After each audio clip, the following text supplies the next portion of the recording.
Toad Stands By, Part 3. This is part of Series 3 of Oliver. Thank you.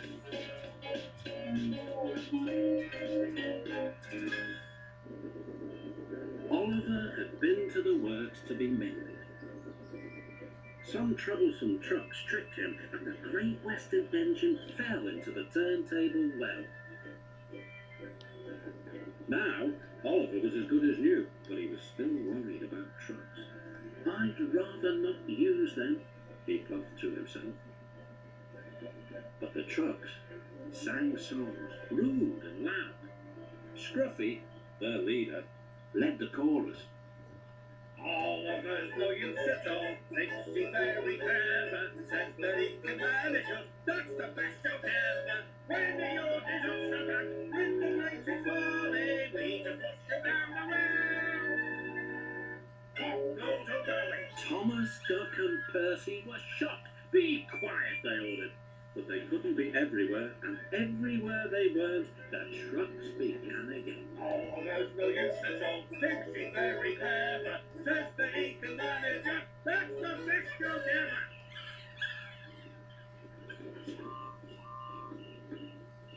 ever. At last the engines gave up. We're sorry, Oliver, they said. It's really my fault, said Oliver sadly. I shouldn't have fallen in the turntable well. Toad the brake fan felt sorry for Oliver too. Next morning he spoke to Douglas. I'm worried, Mr. Douglas. This disrespect for engines, where is it going to end? Who knows? Sighed Douglas. I've got a plan, Mr. Douglas. May I stay here today and help Mr. Oliver? We are both Great Western and must stand together. Of course, Toad, replied Douglas and puffed away. Soon Toad was explaining his plan. Goodness gracious, Toad, I don't think you should suggest such a thing to Oliver. But Oliver interrupted. No, Duck, Toad's right. It's really my fault. I must put this trouble right. I meant no disrespect, you understand. Of course not, Toad. Anyway, Driver says the same, and he's arranged it with the station master. Very well, Oliver, conceded Duck. But I must hurry. My passengers will be waiting. Good luck. So long, smiled Oliver bravely. He felt dreadfully nervous inside. Oliver marshaled the worst trucks 2 by 2. That's the way, Mr. Oliver, whispered Toad. And if you leave that Scruffy till last, you'll have him behind you. Then you can bump him if he starts his nonsense.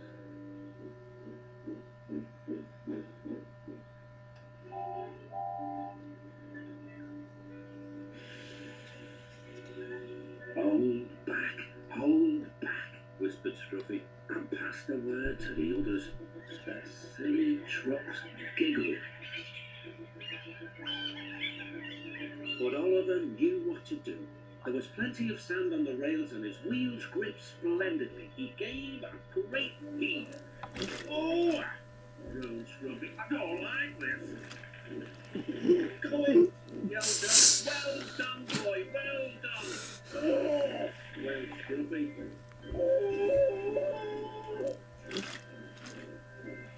I'm coming apart.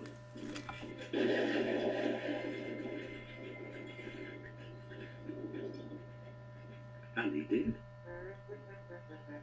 Then there was trouble. Well, Oliver, so you don't know your own strength, is that it? No, sir, said Oliver nervously. The Fat Controller inspected Scruffy. How's a thought? Rotten wood, rusty frames. Maybe if we put you back together, you'll earn yourself a better name.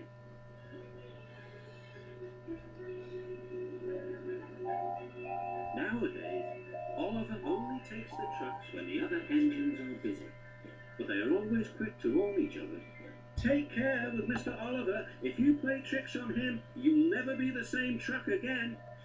Scruffy has learned his lesson and says nothing at all. a song from series 2 to Diesel. Now it's Oliver's turn.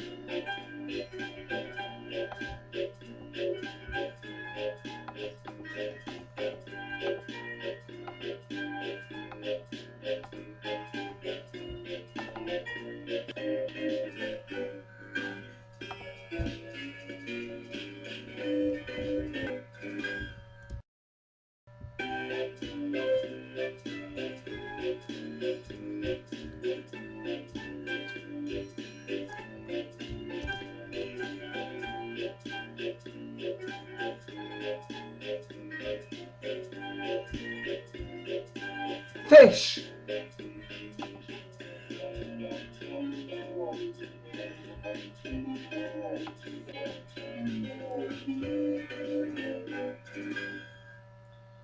On starry nights when the moon is full and the air still, you can hear the sounds of faraway ships and distant laughter. They echo over the hills and through the valley, down calm canals and sleepy inlets. Every engine knows that these are the sounds that say the harbour is hard at work at the big station by the sea. One night, a special load of fish was ordered. The Pack Controller decided that extra vans must be added to the train that the men called the Flying Killer. The only vans available were old ones. They had not been used for a long time.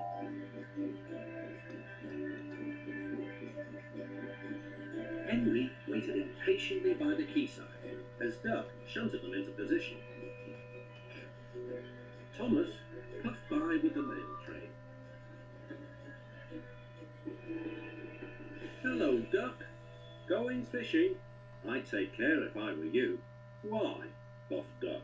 Well, for one thing, puffed Thomas, remembering his own experience, if fish get into an engine's boiler, they always cause trouble. And for another, fish can be awfully smelly. And I know what I'm talking about. Good night.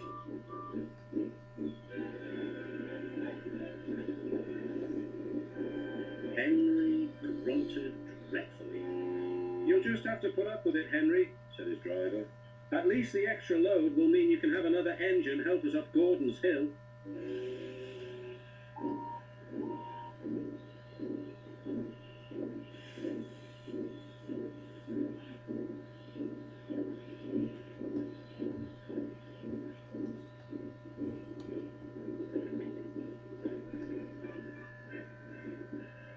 Meanwhile, Duck was waiting at Edward Station so that he could help the heavy train by pushing from behind.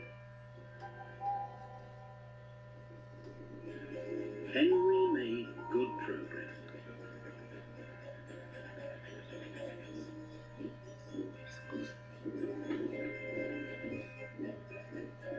When they reached Edward Station, his driver stopped the train beyond the platform.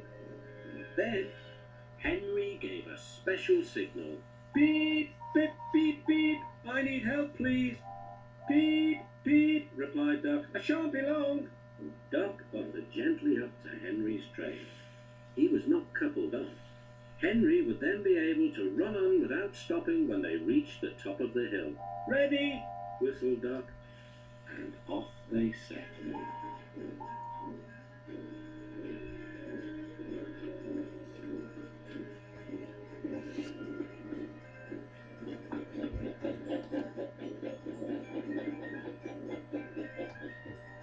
Soon they reached Gordon's Hill.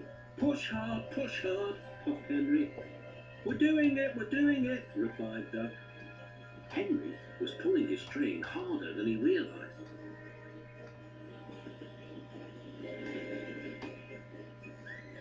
Duck felt the weight on his buffers slacken. Then Duck noticed something else.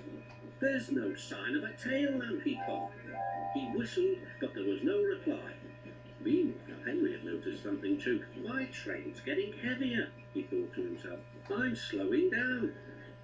Then there was trouble.